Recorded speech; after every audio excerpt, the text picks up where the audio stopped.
Hello, how you guys doing today? My name is Jerome Bickley, coming to you today for Capstone 1. And in this video, I'm going to do an introduction of myself, kind of go over my personal history, career history, a little bit about what I like to do, and a little bit of family life, how I got involved in the ORGL program, and how it's been beneficial for me in my own personal growth and career growth.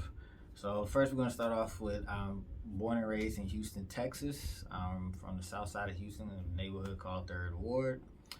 I have 3 beautiful children, currently 2 boys and 1 girl. And I'm a big family guy, family man. Most of the time on my free time, I like to, but it used to be a big Cooper, not so much anymore. But now my new hobby is Jeeping. I like to go off-roading, and we spend a lot of time doing family activities. So, anything from board games, like the typical normal stuff, to flag football. We do vacations. We do a number of things to kind of keep us fresh and going and stuff. All right, so one of my biggest hobbies that I'm a huge car enthusiast. Very big sports enthusiast, mostly basketball, boxing. Those are my 2 favorite sports. And I'm also like just a big outdoor adventure type of individual. I do it all. I mean, anything from paintballing to off-roading, jeeping. I love it. It's a lot of fun and stuff.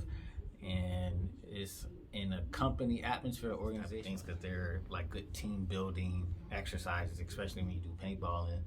You have a lot of fun. It's a good game of communication between your teammates and yourself, and it allows for the camaraderie to come together. So, anyway, just to give a quick rundown of my career in relations to leadership roles I've been in.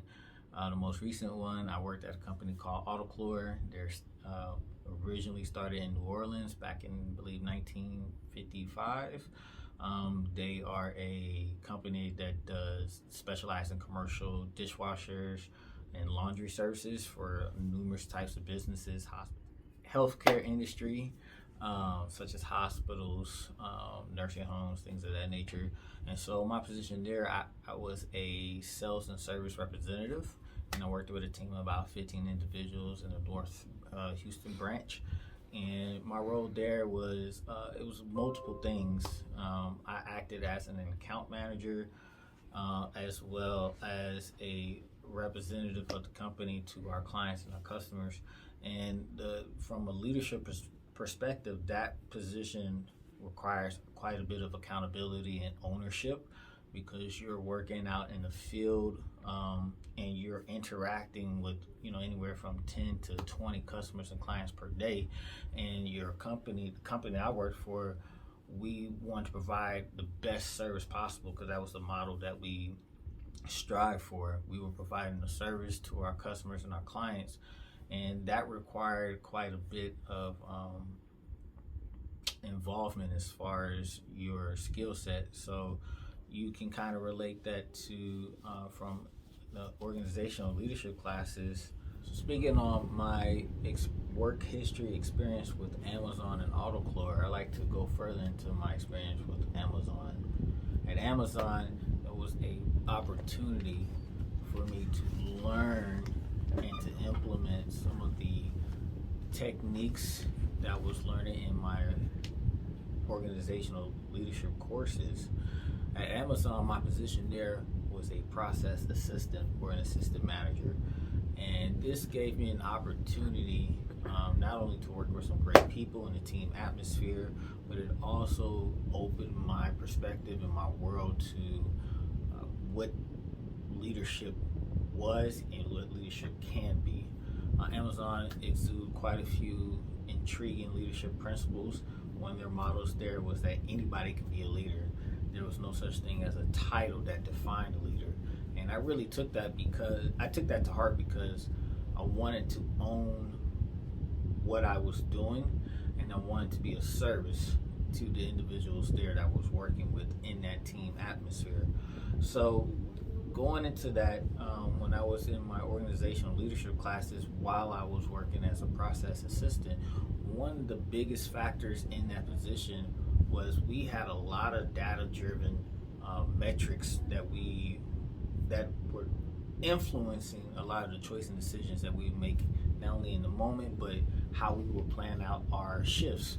So, of course, one of the classes, before I get too much further in, there is the very first class that I took in organizational leadership was the class about the issues that arise in organizational leadership, and it gave a template for us to do for our personal leadership, or to plan out our personal leadership and what we were trying to achieve. So it allowed me to identify areas where I was at in my leadership, people who inspired me in my leadership, where I was trying to get to in my leadership, and that leadership plan really helped me map out the next 5 years of what I wanted to achieve. So moving to my position as a process assistant in the leadership role, the data-driven course, data-driven decision-making course, a lot of what I did at Amazon was directly correlated because it dealt with the metrics. To give you a short summary of that, in my position at the time, we would have a certain level of volume that we would have to move per shift, whether day or night, and so we would use the information, the metrics that we were getting. So let's say we had to move 200 items for that shift, and our ops manager allocated a certain amount of labor hours that we can utilize to get it done, and we would use that information, and then that would give us an idea how many associates that we would be able to utilize to accomplish our goal.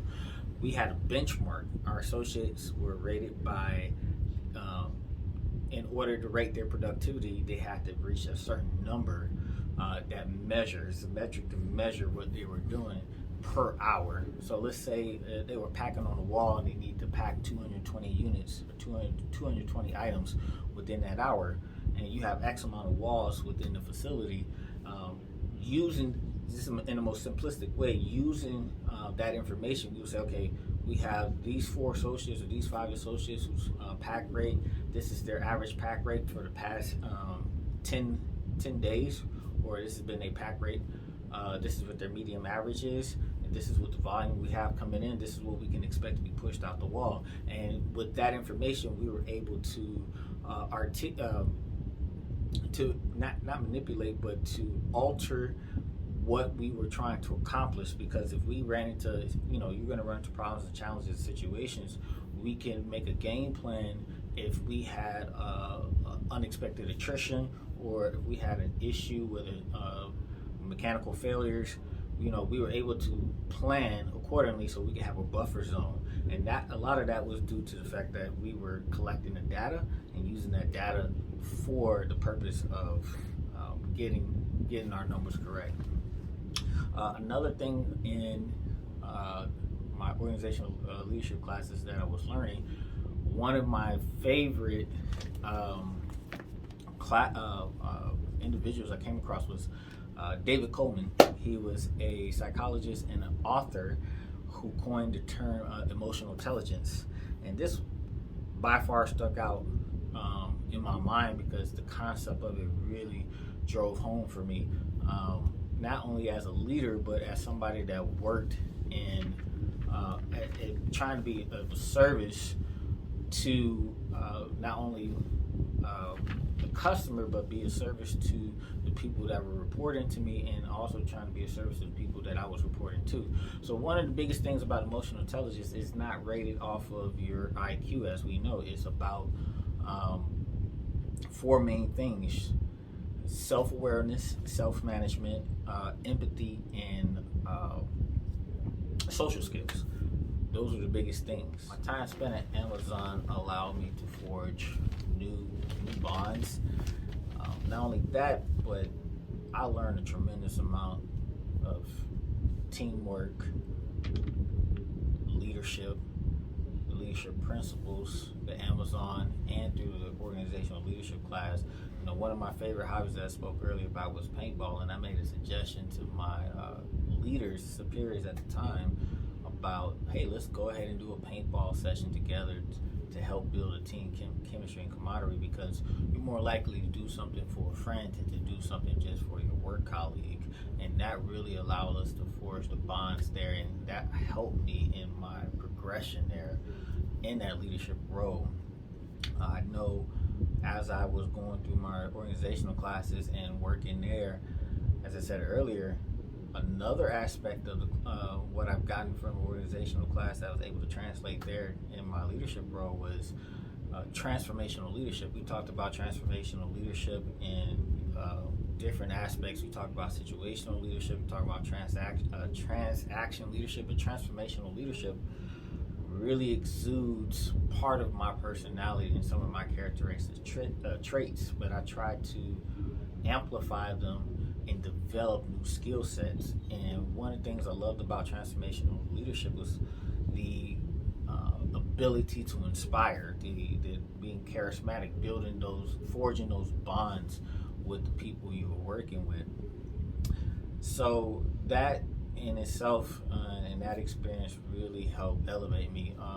The behavior ethics leadership course that I was learning, there was a quote from Aristotle that really stuck out for me as well, and I believe it went somewhere. They said, every time we engage in a habit, telling the truth, giving credit to others, and giving to the less fortunate, we leave a trace.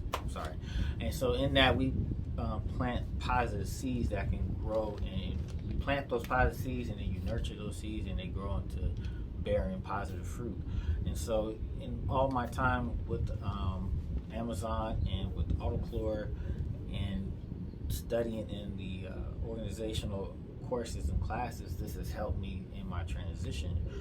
Also, as I continue to go through my continuing education, as you would say, I recently picked up this book. It's called Who Moves My Cheeses by Spencer Johnson. I actually read this book in about 3 hours, and it's just a good way to deal with change in your work life or in your personal life as well. And it's a really good book. It uses 4 imaginary characters, one named Scurry, Sniff, Hem, and Haw, and each one represents the type of action they take. And the moving the cheese is just an analogy for how in times when we go through that labyrinth or we go through those mazes in life, how the cheese move, and that cheese can represent anything: your own personal growth, financial success, growth within the community, or things that you want to accomplish to help others in the community, maybe, or your family, whatever the case might be. It's a good read, and it's helped me continue my education, and I really feel like studying this as well is like a continuation of my organizational leadership. So one of the biggest challenges I think that I'm going to be facing in Capstone 1 and 2 is just because I've been out of school for maybe about 1.5 years due to the pandemic and other factors, is getting all that information that I've learned and articulating and putting it together so the audience can see that I understand, and I can demonstrate the knowledge and understand what I've learned. So those would probably be my biggest challenge, and making sure I can get to the deadlines in time and getting that work out in time for it to be submitted. And with that, thank you guys for your time. Hope you guys have a wonderful and blessed day. I also would like to thank DTMP Entertainment for letting me use their studio to shoot this video. It was gracious to help me out with this. Have a good one, guys.